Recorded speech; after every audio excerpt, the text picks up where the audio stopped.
speaking of Duke and speaking of State and speaking of Wake and NC State and Virginia Tech and Virginia and Florida State and Louisville, another conversation I want to have following the Bill Belichick press conference, which is hanging over everything today. It happened at 2 o'clock today, is how will it affect the rest of the ACC? Right? We talked about how NC State, their quarterback, their coach, they're not going to put Bill Belichick on a pedestal. But how does it affect the conference as a whole? And this might not be what others were expecting, but it's a good thing. It's a good thing.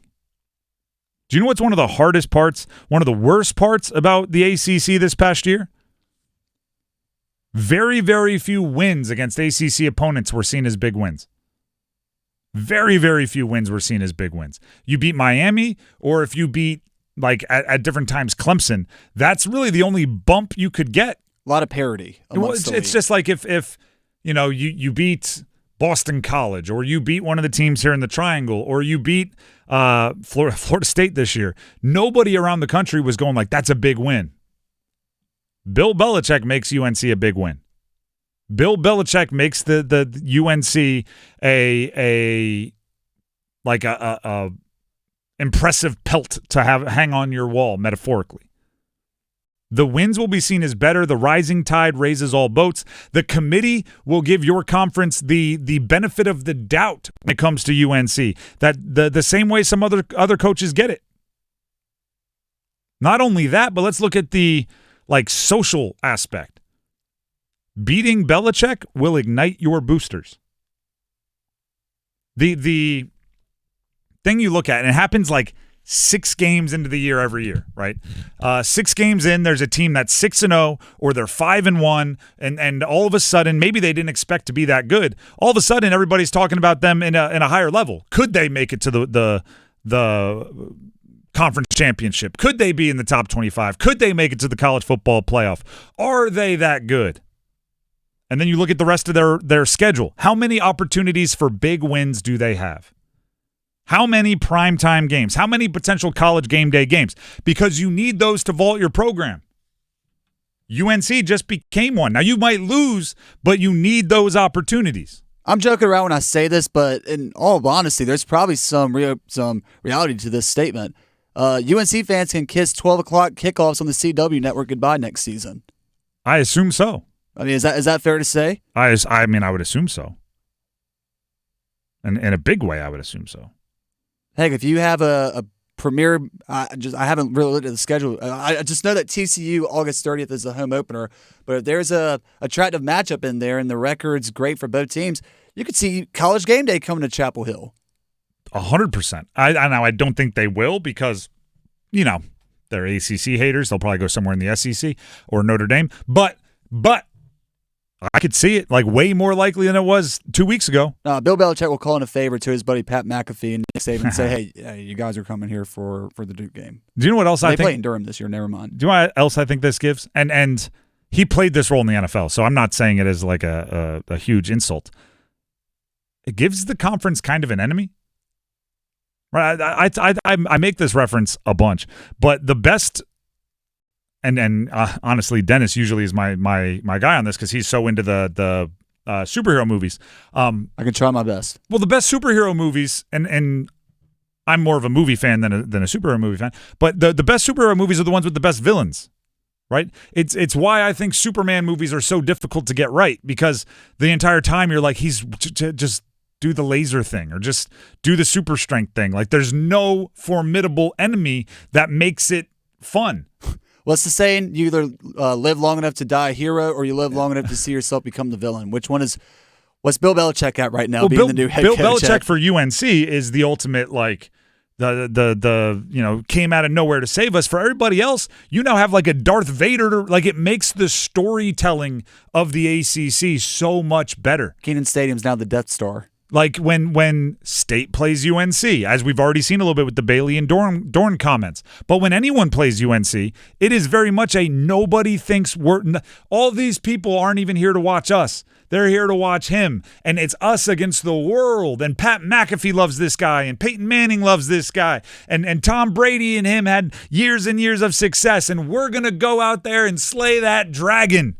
See, I'm glad you bring up the CJ Bailey example, because if I'm Bill Belichick right now, one of the first things I'm doing when I have my first team meeting, and one of the first presentations I'm giving to the team is I'm putting together a complementation of the Emeka Emezi touchdowns against Carolina and minus a minute and a half. Dave Doeren's comment on the ACC network where he was filmed in the locker room saying, we all know what he said, and then CJ Bailey saying what he just said this past week. And if I'm Bill Belichick, I'm saying this has to stop. This is one of the main reasons why I was brought here, not just to get UNC on a national program, but to make us relevant, not just on a national scale, but in our own state. It gives you an enemy in the conference, somebody to root against, which is just as important as rooting for. And then this is just my personal preference. Someone in the conference is going to be seen as bigger and better and more accomplished than Dabo Swinney. And it's been a while, right? It's been a while since somebody could kind of, I talk about the ACC kickoff a lot because it's really the only time everyone's in the same room. When Dabo walks in, there's a different buzz. Usually it's the biggest pop. Right? You don't have to ask, is Dabo here? Because you're talking to somebody and all of a sudden their head snaps to when Dabo walks in the room. Bill Belichick is now the biggest. I think it might re-energize Clemson. And re-energizing Clemson, again, it raises all boats. The Alabama almost got into the college football playoff as a 3-loss team that didn't really sniff their conference championship. Why? Because everybody saw the SEC as a great program, great conference. I would love it if the ACC could get a 3-loss team that didn't sniff the conference championship near the CFP ranking at-large bids. I know Clemson got in with 3, but they had to win the conference to do it. You need UNC to be a pillar. You need Clemson to be a pillar. You need Florida State to get it going. You need SMU to keep it rolling. You need a few other teams. I would like it to be some teams right here in the triangle. Duke, obviously, a 9-win team. Maybe State can get going to keep up with their rivals' buzz. And all of that can end up being, oh, look at this. Now a 3-loss team gets respect. The effect on the ACC as a whole is a big deal. And I will give Bill Belichick credit. And I think this question was asked actually by Pat Welter, who was on our show earlier, one of our colleagues here at Capital Broadcasting, works for WRAL. At the press conference, he asked Bill Belichick, how does he respond to people that think if he has success at UNC, he's immediately going to jump to the NFL? Do we have this or no? I just read it. We do not have this. Okay. Probably because it's like a half a second. Bill Belichick said, I didn't come here to leave, which I love. And another cheap pop by the UNC faithful. There was some claps. But it's a 5-year deal. He didn't come here to leave. Like you get to write the story, right? You get to beat them this year and have them try to get revenge or vice versa. Like you get to have a character driven through the narrative for a while. It's big news and it's not going anywhere.